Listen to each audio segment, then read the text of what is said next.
ఇదివరకు అడల్ట్స్లో మనం ఇది ఎపిసోడిక్గా ఇలా వస్తుంది వాళ్ళకి అని వింటూ ఉండేవాళ్ళు. ఇప్పుడు ఏంటి మోడర్న్ మెడికేషన్ వల్ల దాన్ని అణగదొక్కి పెట్టే అవకాశాలు ఎక్కువ ఉన్నాయంటారా?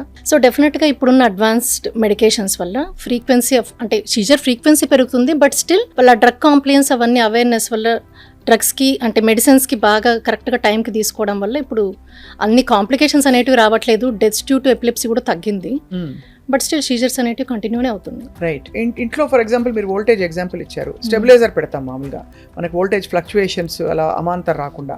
అలాగా ఈ మెడికేషన్స్ ఏం చేస్తాయండి బాడీలో, బ్రెయిన్లో? ఎగ్జాక్ట్లీ. అంటే మనకి సోడియం పొటాషియం ఛానల్స్ అని ఉంటాయి. ఆ ఛానల్స్ని వోల్టేజ్ అనేది మనకి ప్రాబ్లం అవుతుంది కాబట్టి ఆ వోల్టేజ్ ఛానల్ కంట్రోలర్స్ని మనం మెడిసిన్స్ లాగా వాడతాం.